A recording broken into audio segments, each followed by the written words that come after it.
Hello, good afternoon. Welcome to the press conference of the second day of the Justice and Home Affairs Council. We will hear opening statements by the Greek Minister of Justice, Mr. Charalambos Athanasiou, and then from the Vice President of the Commission, Ms. Viviane Reding, and we would then be happy to take your questions. Minister, you have the floor.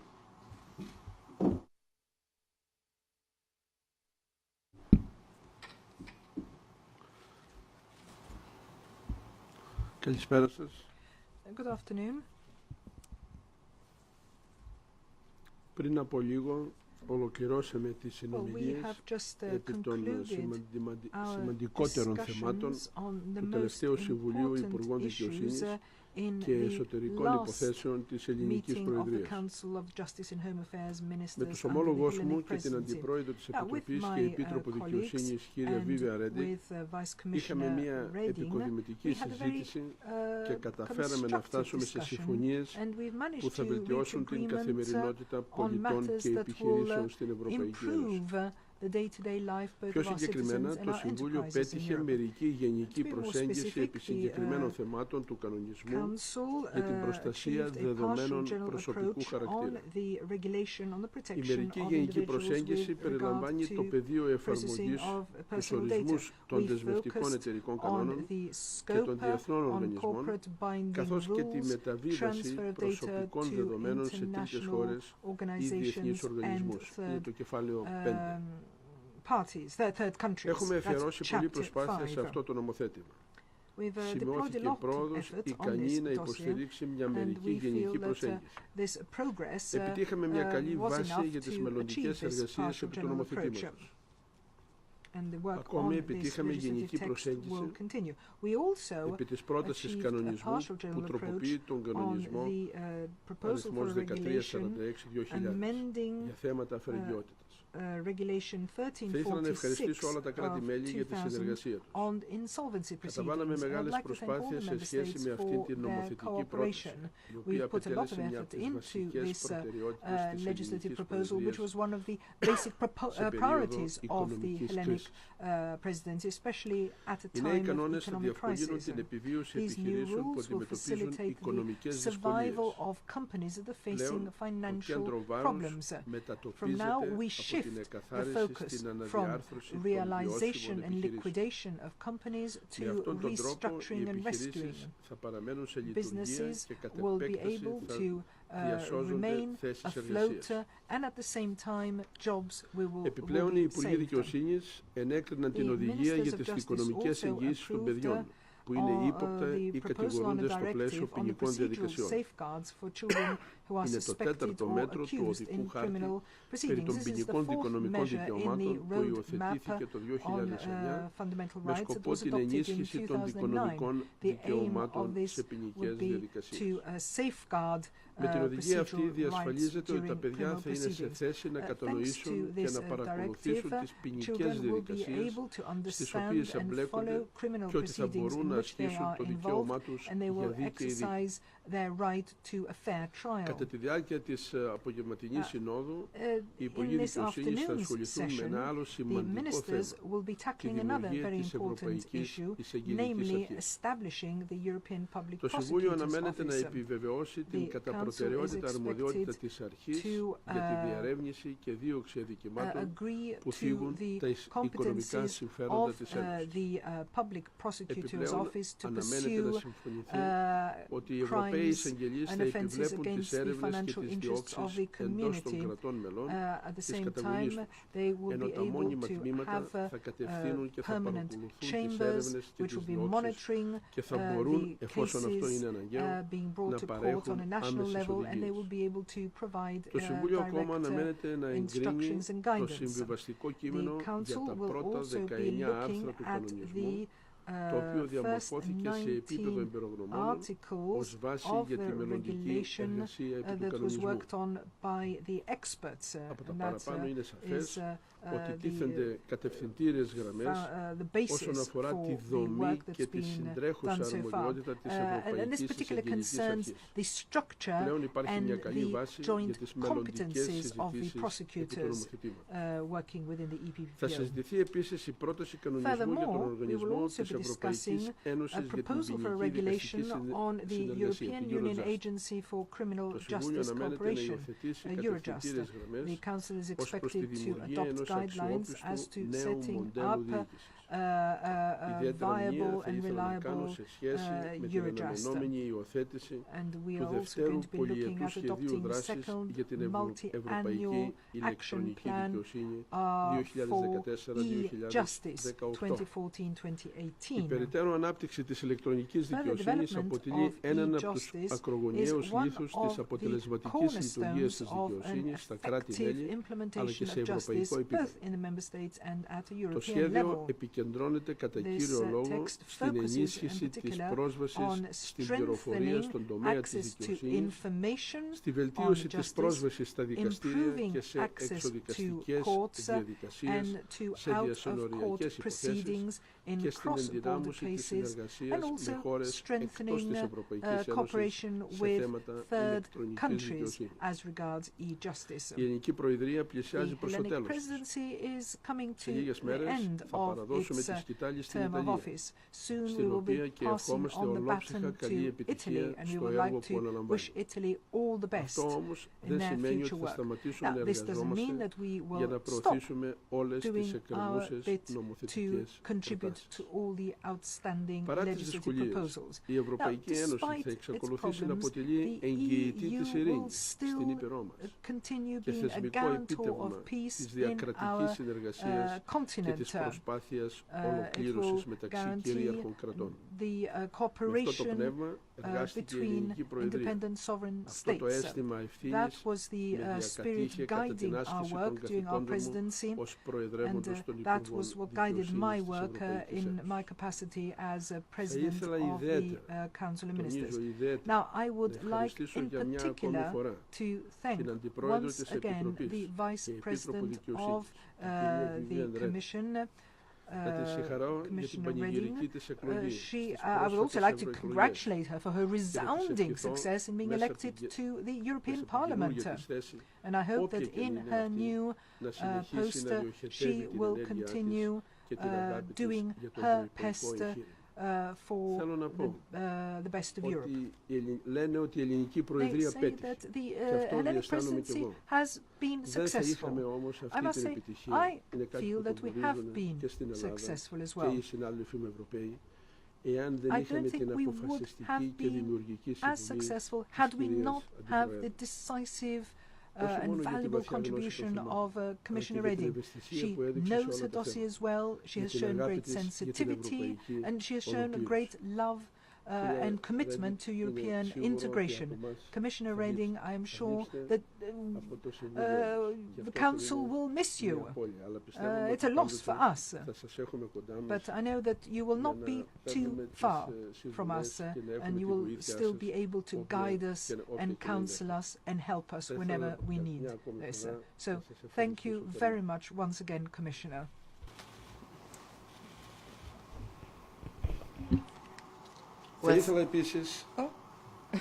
Okay. I would also like to thank my colleagues, the Ministers of Justice of the Member States.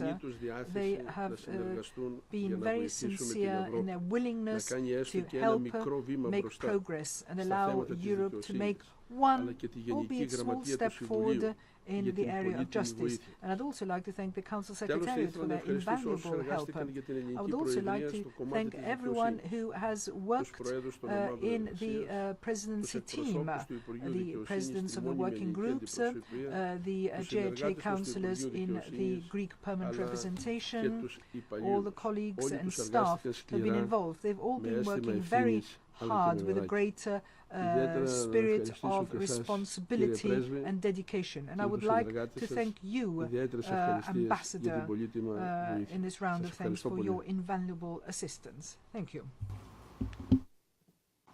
Well, ladies and gentlemen, that morning was certainly a firework for the Greek presidency. I'm a happy commissioner because this morning's Justice Council was about doing things, getting some things done, getting decisions taken. And it's good to see that Europe is advancing. So, on data protection, we have clearly moved from dormant to dynamic negotiations. And it is a very constructive spirit of Haralambos and his collaborators which have led us to agree today on two very important pillars of the data protection reform. The first is the rules that govern data transfers to third countries. The regulation sets out 3 avenues. A country has to be adequate in terms of data protection. There have to be appropriate safeguards, including, for example, binding corporate rules approved by data protection authorities.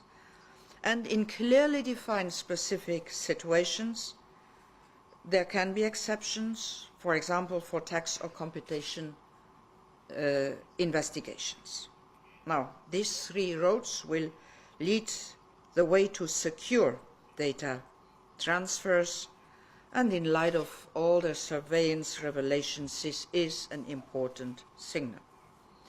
Second, and that is basic, the ministers agreed on the territorial scope of the data protection regulation. In simple words, data protection law will apply to non-European companies if they do business on our territory, on our European single market.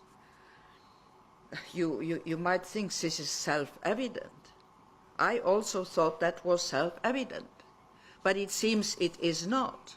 It was one of the most contentious points in my proposal. Now I am happy that this point has been solved, and I am happy also that the Court of Justice always helps us against all those who still argue differently today. So in its landmark ruling on the right to be forgotten, the Court has cemented the principle of territoriality. On the European territory, the European law applies for everybody. And it is important that this is understood, because this is legal certainty. Companies need to know what are the rules and not spend in costly lawsuits to arrive at the same result in the end.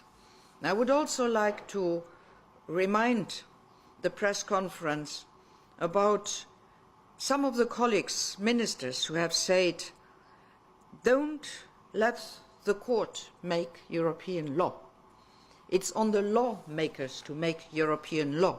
It is on the ministers and on the parliament to make European law. So let's accelerate the whole thing, and today's agreement was a good one, because it showed that, yes, ministers are capable to make the law. We were less sure that we will arrive to a good end on the question of the one-stop shop principle, according to which there should be one decision by one single data protection regulator when it comes to cross-border services involving data processing. This cuts, of course, red tape. Ministers were very far from each other at the beginning of this year.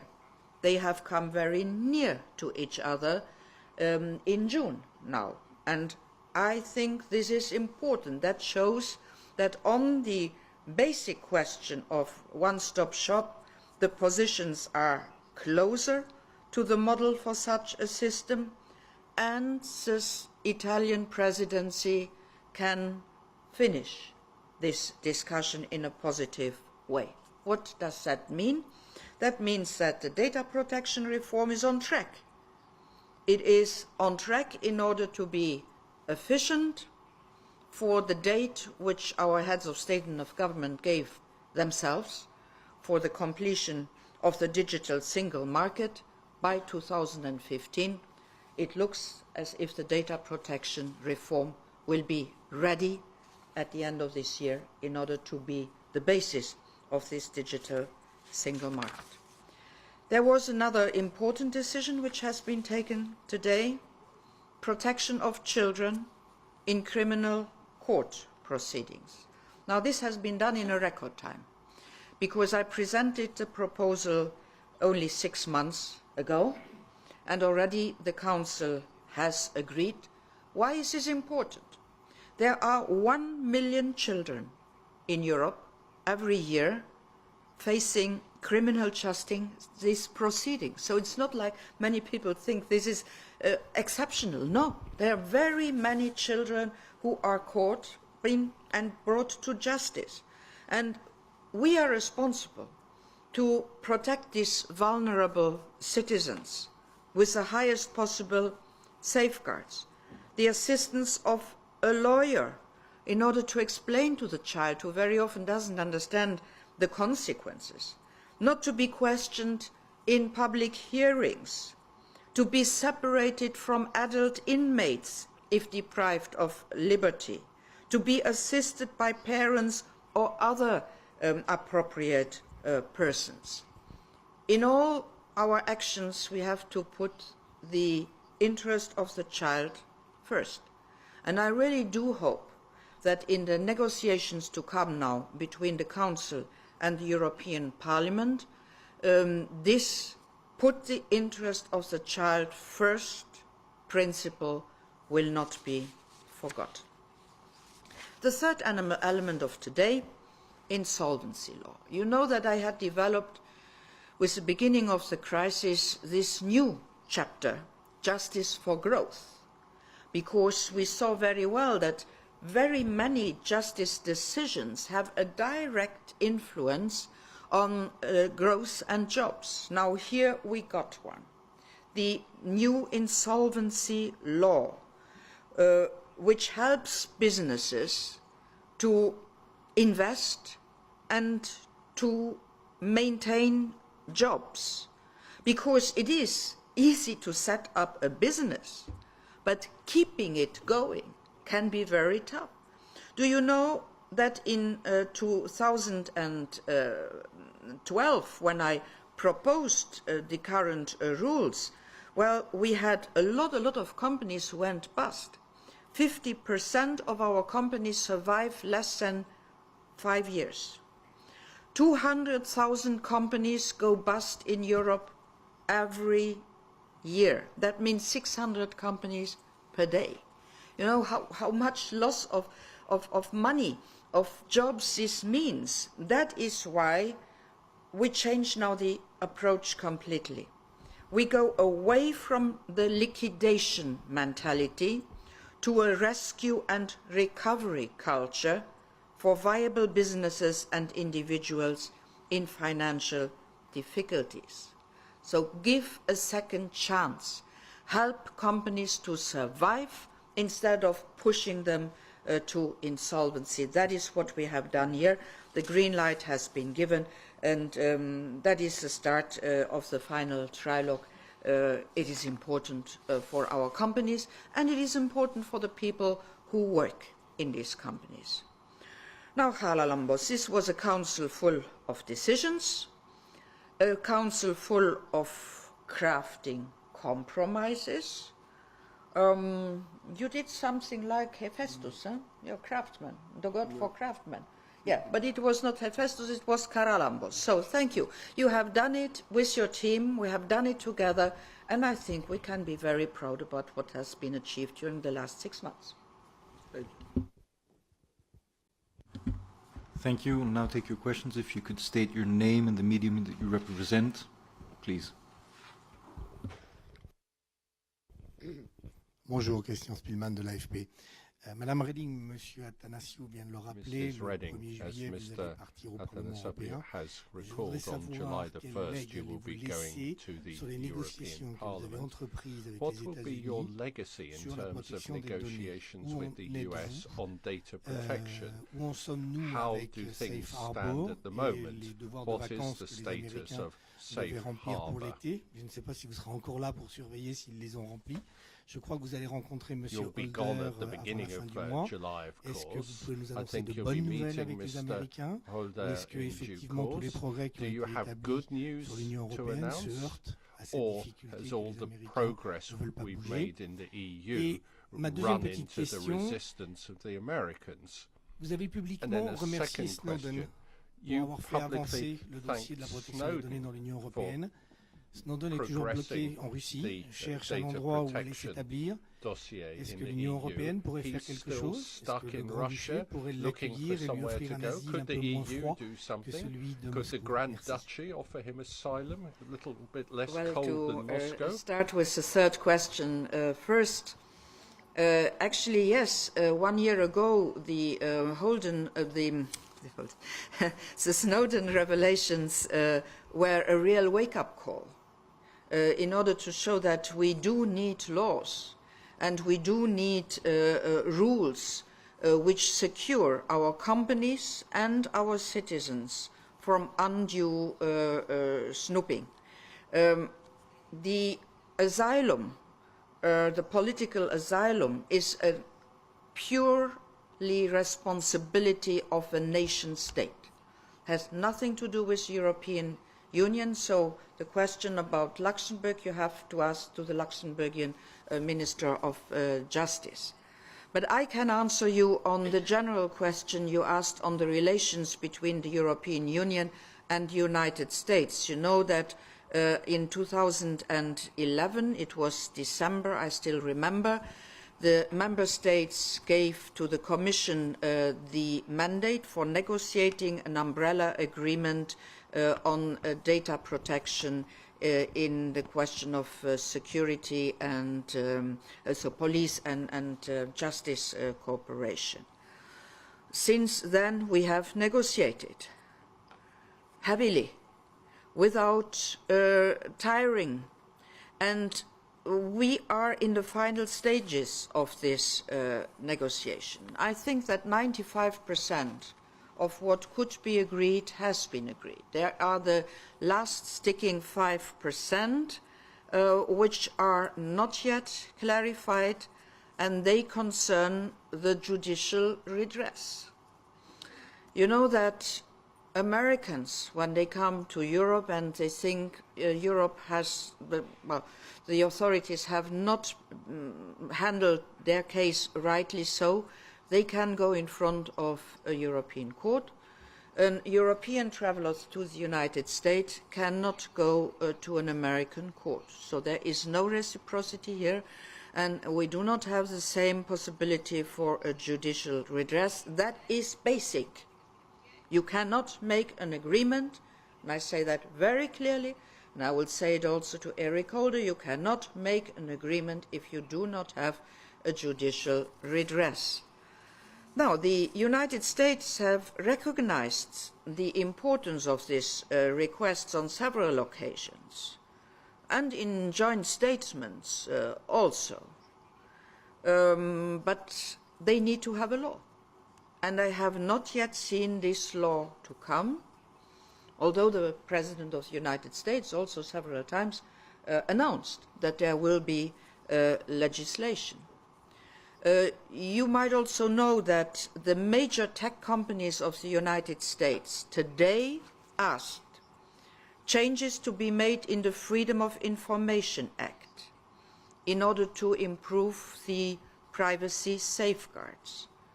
Now that could be an opportunity to put into such a reform our requests for reciprocity and for judicial redress. That is exactly what I am going to discuss. On the 25th of June, in Athens, yes, with Eric Holder. Now, the second point you asked, safe harbour, where we have seen that safe harbour is not safe at all, and that is why we have put 13 recommendations to our American counterparts. These are not negotiable, because safe harbour is a Commission decision to implement in order to make it easier for American companies and European companies to exchange data. because there is no adequacy in the United States on data protection. So we are also discussing with the Americans on the 13 points to-do list. So far, 12 points have been answered in a positive way. The 13th point, not yet. And for me, it's very clear. I have made it clear to our American counterparts, and I will stay with this opinion. It's a Commission opinion. The 13th point has also to be clarified in order Europe to say, the Commission to say that safe harbour can be safe again.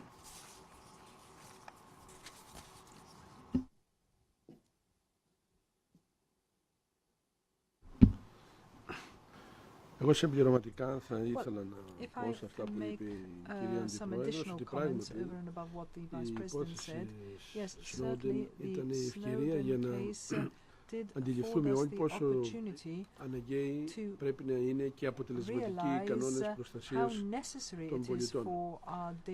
Όπως σας είπε, είμαστε σε συνεχή διαπραγμάτευση με τις ΗΠΑ και ένα από τα θέματα που συζητήθηκαν τον Δεκέμβριο που είχαμε πάει στις ΗΠΑ ήταν και αυτό το ζήτημα. Μάλιστα οι συζητήσεις και επ' αυτού του θέματος θα είναι αντικείμενο των συζητήσεων και για αυτό το θέμα.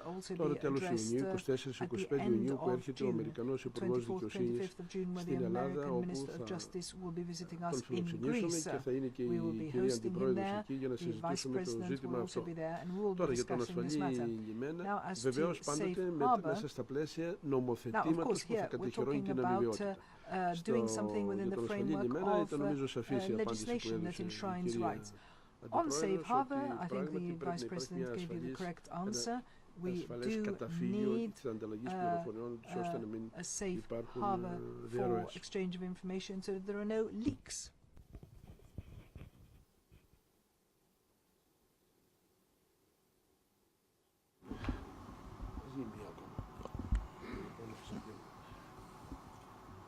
One final follow-up question, and then we have to go for the lunch, please.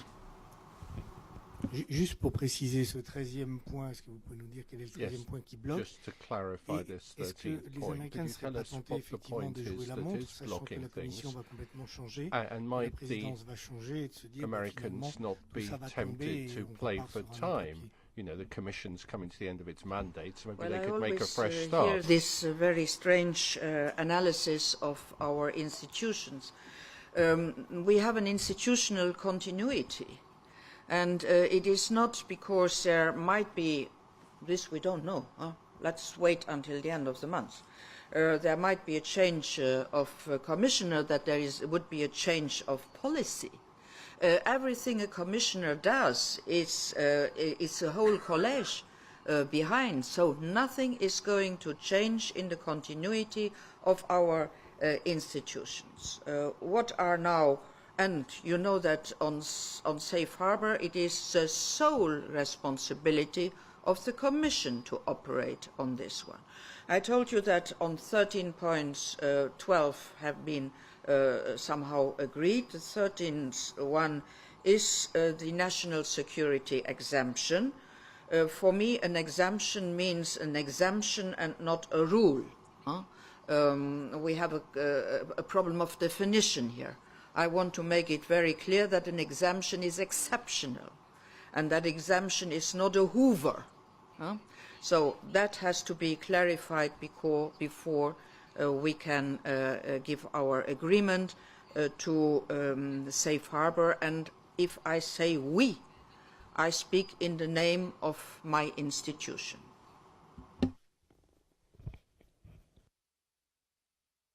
Okay, thank you very much. Good afternoon.